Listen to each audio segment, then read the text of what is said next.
Hello friends, welcome back to Vanijya Guru. आज के इस वीडियो में हम आपको बताने वाले हैं डबल कॉलम कैश बुक किस तरह से बनाया जाता है। दो स्तंभी रोकड़ बही को हम एक प्रॉपर आपको क्वेश्चन लेकर उसे सॉल्व करके आपको बताएंगे कि कौन कौन से नियम आपको सिंगल कॉलम और डबल कॉलम दोनों में अलग अलग मिलते हैं।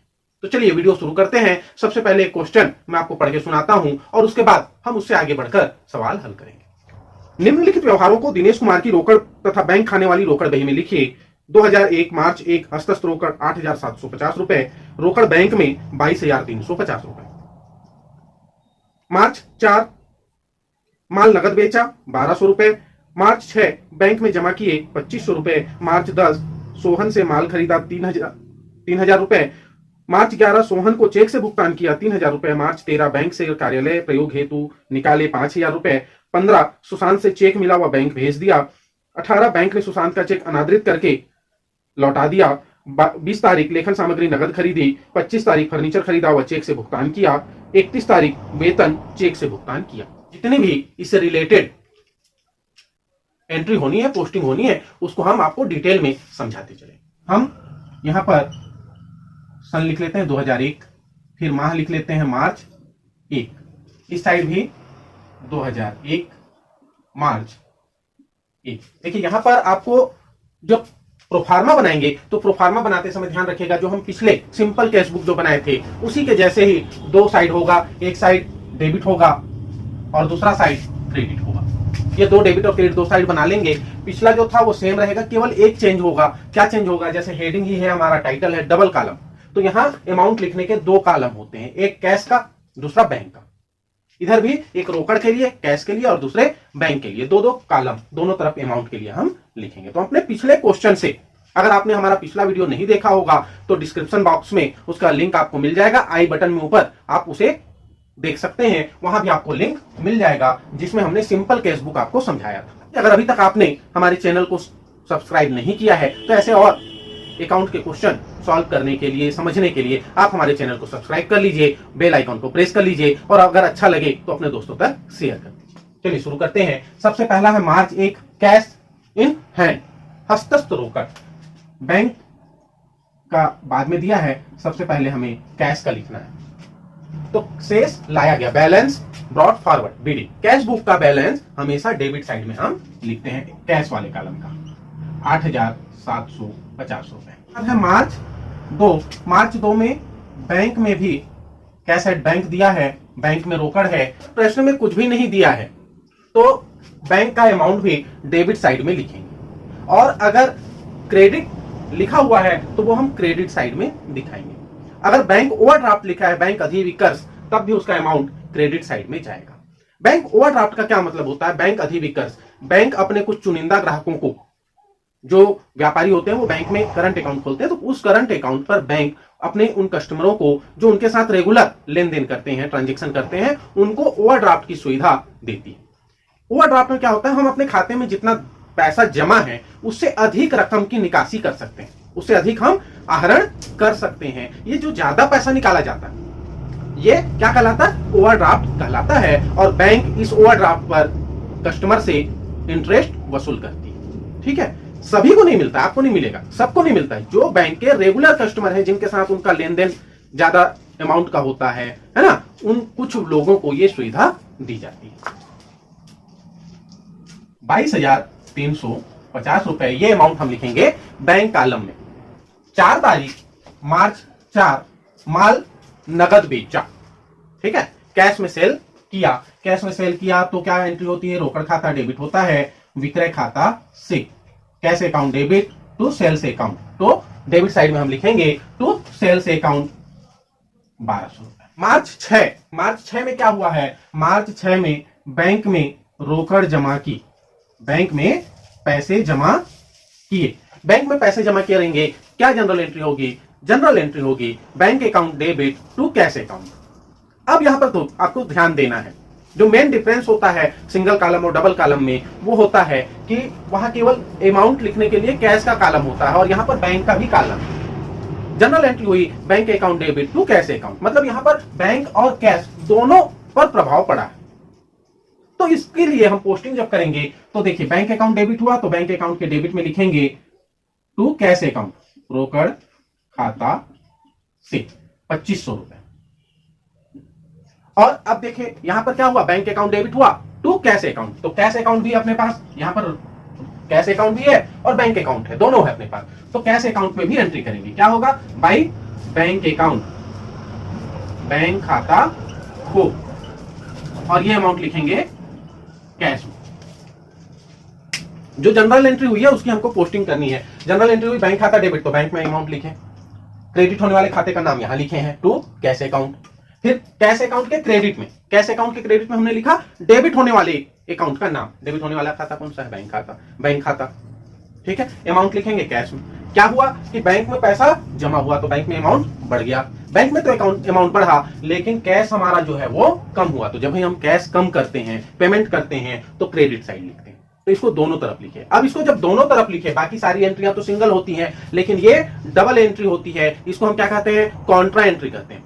ये कॉन्ट्रा एंट्री कहलाता है, हिंदी में इसको प्रति प्रविष्टि या उभय प्रविष्टि के नाम से जाना जाता है। और इसको हमको यहां सी या मान लो कि ऐसा राइट करके हम इसे शो करेंगे, सी या राइट करके हम इसे जो हमारा लेजर पोर्टफोलियो है उस वाले कॉलम में लिखेंगे, खाता पृष्ठ संख्या में, या तो सी लिखेंगे या राइट का चिन्ह लगा देंगे। ऐसा क्यों करते हैं, क्योंकि ये जो है ये कॉलम इसलिए बनाया गया है कि जैसे हम यहां पर टू सेल्स अकाउंट लिखे हैं विक्रय खाता से, तो विक्रय खाता कहीं ना कहीं हमारे लेजर बुक में खुला होगा, खाता बही में, उस खाता बही के जिस पेज में ये पोस्टिंग होगी, ये खतौनी होगी, उस पेज का नंबर यहां चढ़ाना है हमको, वो पेज नंबर यहां हम एंट्री करते, ठीक है। अब लेकिन यहां हमको रोकड़ और बैंक, कैश और बैंक दोनों के कॉलम हमने बनाए हैं, मतलब अब ना हमको रोकड़ खाता बनाना है ना बैंक खाता बनाना है, दोनों का काम हमारा ये एक कैश बुक कर रहा है। 2 in 1, गेट वन फ्री, है ना। रोकड़ के साथ बैंक खाता भी यहां पर बन गया। अब यहां पर जो दोनों खाते बन गया तो इसकी लेजर में कोई पोस्टिंग नहीं होगी, मतलब यहां पर कोई पेज नंबर लिखने की आवश्यकता नहीं है। इसी को इंगित करने के लिए, है ना, इसी को दिखाने के लिए हम यहां पर सी या राइट का निशान लगा देंगे। और ये डबल एंट्री, दोनों तरफ एंट्री कब कब होगी, ये एंट्रियां तभी होंगी जब जनरल एंट्री में एक साथ, एक ही जनरल एंट्री में कैश अकाउंट और बैंक अकाउंट दोनों अपोजिट साइड में आए, मतलब या तो रोकड़ खाता डेबिट हो बैंक खाता से या बैंक खाता डेबिट हो रोकड़ खाता से, तभी हमको ये दोनों साइड की एंट्रियां करनी होती हैं। कब कब होता है ऐसा, देखिए पहला होता है जैसे यहां पर हुआ, बैंक में रोकड़ जमा करने पर, बैंक में पैसा जमा करेंगे तब होगा, बैंक से पैसा निकालेंगे तब होगा, लेकिन कब, जब वो पैसा व्यापार के लिए निकाला जाएगा। बैंक से रोकड़ व्यापारी दो टाइप से निकालता है, एक तो अपने धंधे में लगाने के लिए पैसा निकालता है, दूसरा पैसा कैसे निकालता है, अपने घर के कामों के लिए। तो घर के लिए जब वो निकालेगा ना अपने खर्चों के लिए, तो उसको हम यहाँ पे ड्रॉइंग अकाउंट के नाम से दिखाएंगे, आहरण खाते के नाम से दिखाएंगे, उसको हम रोकड़ खाता नहीं लिखेंगे, तो उसकी सिंगल एंट्री होगी। डबल एंट्री कब होगी, जब वो व्यापार के लिए पैसा निकालेगा। तो इन दो कामों में हमको डबल एंट्री करनी होती। मार्च 10 लिखा है, सोहन से माल खरीदा। अब यहां पर जिससे माल खरीदे उसका नाम तो दिया है, सोहन नाम है, और माल खरीदे हैं, केवल इतनी सूचना है। यहां कहीं भी हमको कैश या रोकड़ शब्द नहीं दिया है, नगद शब्द नहीं दिया है, मतलब ये कौन सा ट्रांजेक्शन है, क्रेडिट में है, उधार है।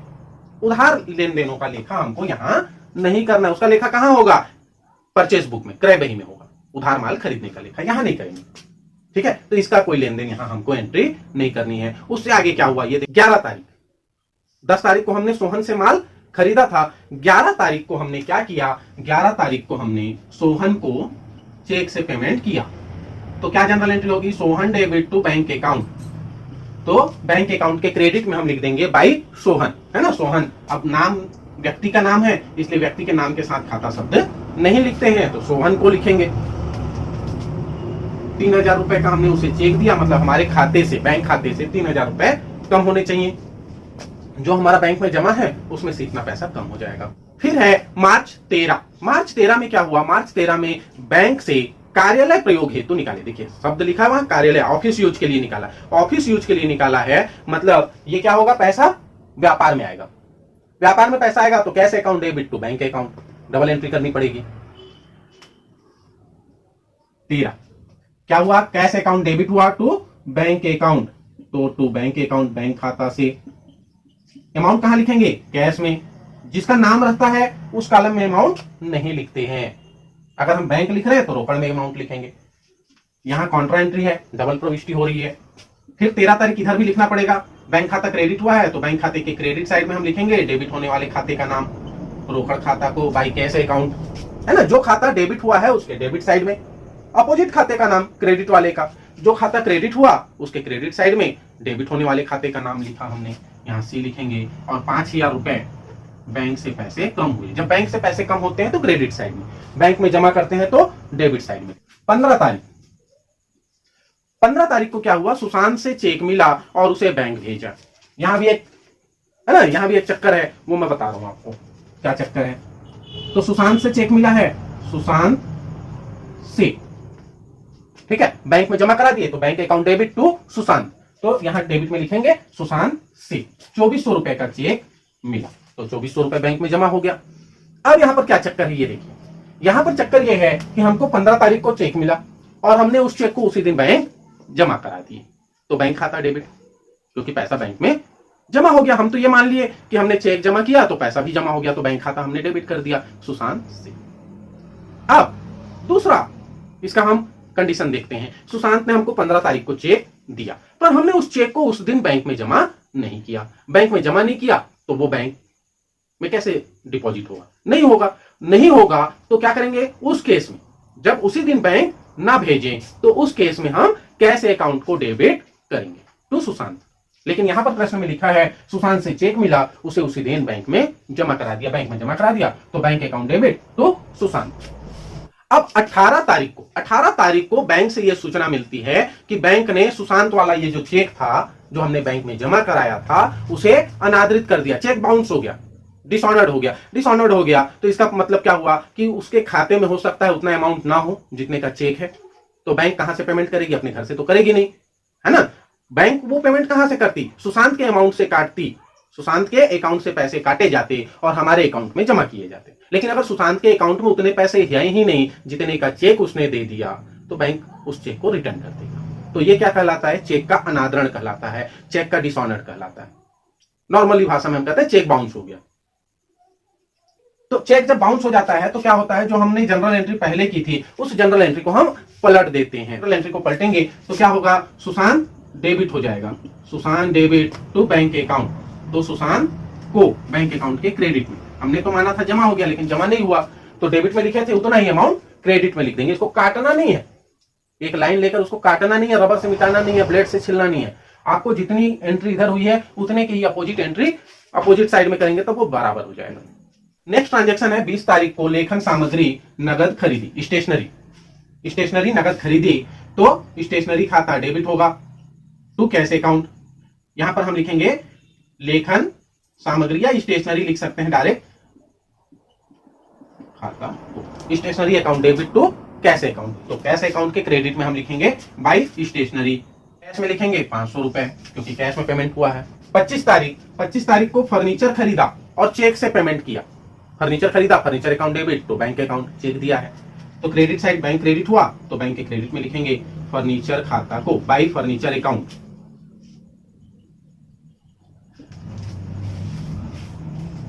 ₹3,700 का चेक दिया। एंट्री है चेक से वेतन का पेमेंट किया, वेतन जो है चेक से भुगतान किया। 31 तारीख salary account debit to bank account, तो बैंक अकाउंट क्रेडिट हुआ तो बैंक अकाउंट के क्रेडिट में हम लिखेंगे बाई सैलरी अकाउंट, वेतन खाता को 6,400 रुपए।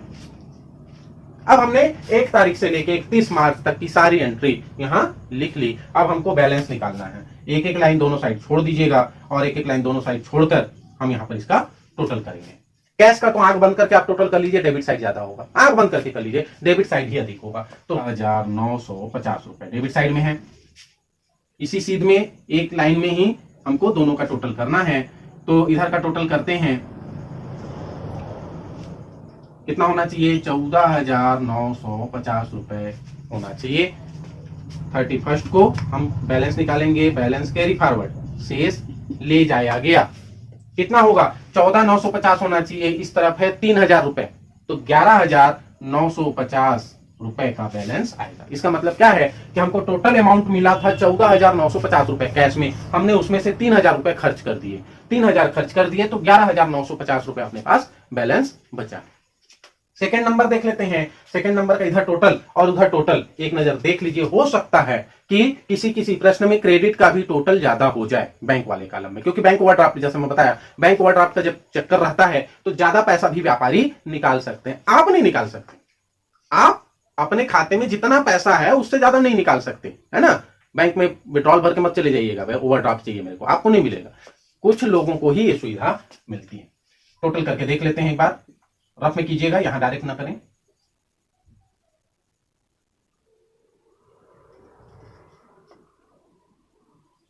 डेबिट का हो रहा है 27,250 रुपए, तो लगता है यही ज्यादा होगा। 27,250 रुपए ही अधिक होना चाहिए। देख लेते हैं, 3, 5, 3, 8, 9, 10, 10, 3, 13, 13 और 6, 19, है ना। डेबिट का ही ज्यादा होगा। 19,000 और 20,500 रुपए समथिंग हो रहा है। 20,500 माइनस कर देते हैं, 05।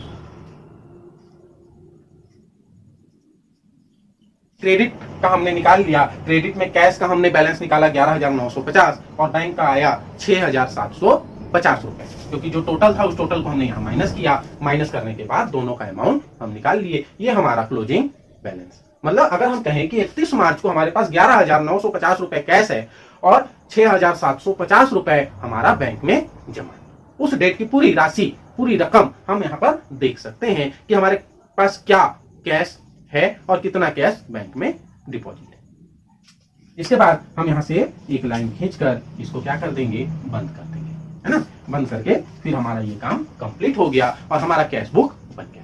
उम्मीद करता हूं कि cash book, double column cash book आपको अच्छे से समझ में आ गया होगा। अगर अभी भी आपके मन में कोई डाउट है, कहीं किसी ट्रांजैक्शन को लेकर कोई शंका है, तो आप कमेंट करके हमें पूछ सकते हैं कि कौन सी, है ना, कौन से ट्रांजैक्शन में आपको डाउट है, या इससे अकाउंट से रिलेटेड और भी कोई आपके मन में डाउट होगा, कोई सुझाव होगा, तो आप हमें कमेंट करके बता सकते हैं। अगर अभी तक आप हमारे चैनल को सब्सक्राइब नहीं किया है आपने, तो चैनल को सब्सक्राइब कर लीजिए, अपने दोस्तों को शेयर कर दीजिए। वीडियो में अंत तक बने रहने के लिए आपका धन्यवाद। जय हिंद, जय भारत।